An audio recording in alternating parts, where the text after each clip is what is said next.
Long ball number one to kick off morning kick around here on Monday, April 7th. I'm Robert. He's Jason. We'll start the show, get the ball rolling. The conclusion of the MLS weekend saw Miami welcome Toronto in. Toronto winless for quite some time, but they come out of Miami with a 1-1 draw. Exciting game last night. Was this a couple points dropped from Miami, or is this Toronto turning over a new leaf, getting a point here?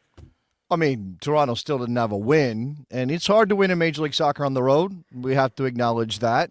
And I suppose that considering Toronto's only 2 points of the season have come in their last two matches, I have that right? Oh, they have 3 points. They have a draw earlier in the season. But 2 draws in a row, I guess that represents progress. At least they scored in this one.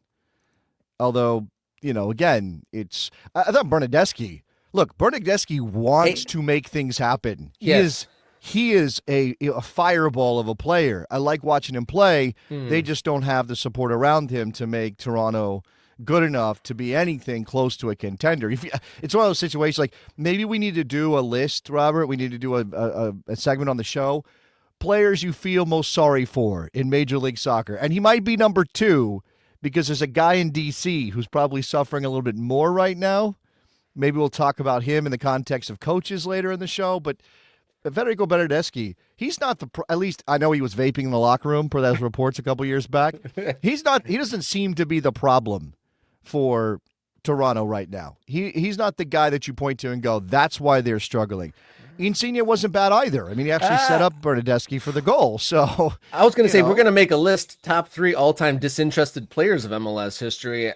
That was the first 90-minute game I'd watched of Toronto, and I couldn't believe was Insigne directed to never pressure the ball? Like, he would take a couple steps over there and be like, maybe I'll just guard this guy on the other side of the field and not pressure the ball whatsoever. Yeah, and again, for the context of winning on the road in Major League Soccer, as Angus points out, only one team won on the road across 15 games in MLS this weekend. That's how hard it is to win in Major League Soccer. Minnesota United went to New York and won yesterday. Everybody else was either a loser on the road or there were a couple of draws. I think at least one draw, two goalless draws for Orlando and Portland against their opponents. But man, the thing about Miami is that they may feel like that's 2 points dropped, and against a team at the bottom of the Eastern Conference, that's probably the right view of it. But you still see why they're going to probably be first place in the East and maybe win another Supporter Shield. And Lionel Messi, he had a goal ruled off for offside. I think that was, or was a foul. He committed a foul in the buildup. That's what it was. I'm happy that they brought that back because everyone stopped playing for a second there, and it seemed like, here's favoritism, letting that foul fly and the scoring. But credit the referees, they brought that back, which I was actually surprised. I can't believe I can't imagine I'm the only one who's like, oh yeah, they're not going to penalize Lionel Messi and wipe a goal off the board. What is this? No, of course not. He's the greatest, but they did make the right call. It was a foul.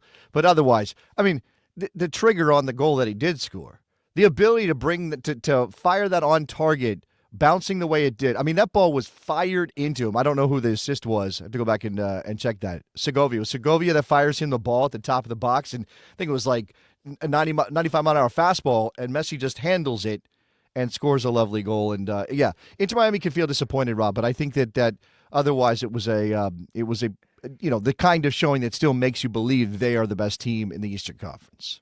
Yeah, Suarez still rocking it. I feel like their level was dropped when he came off the field, but the supporting cast in Miami seems to be pretty good. That seems like at least at the level of last year, maybe even, knocking it up a notch perhaps. But we shouldn't move on without talking about Bernadeschi's goal. Oh, yeah. Bernadeschi's goal was awesome. Like, on first glance, you're like, he did well to work it out of his feet and finish. But you watch those replays, they couldn't get enough of those replays. The way he switched his feet and an outside of the boot, just like the trickler past the goalie. The Miami defender just like crumbled. He was like, I can't get there, and he just fell to the floor. That was a moment of excellence. That made the whole game worth it right there. Yeah, you saw a couple of great goals from a couple of very good players in Bernadeschi and Messi, which was enough. That was worth it for the entertainment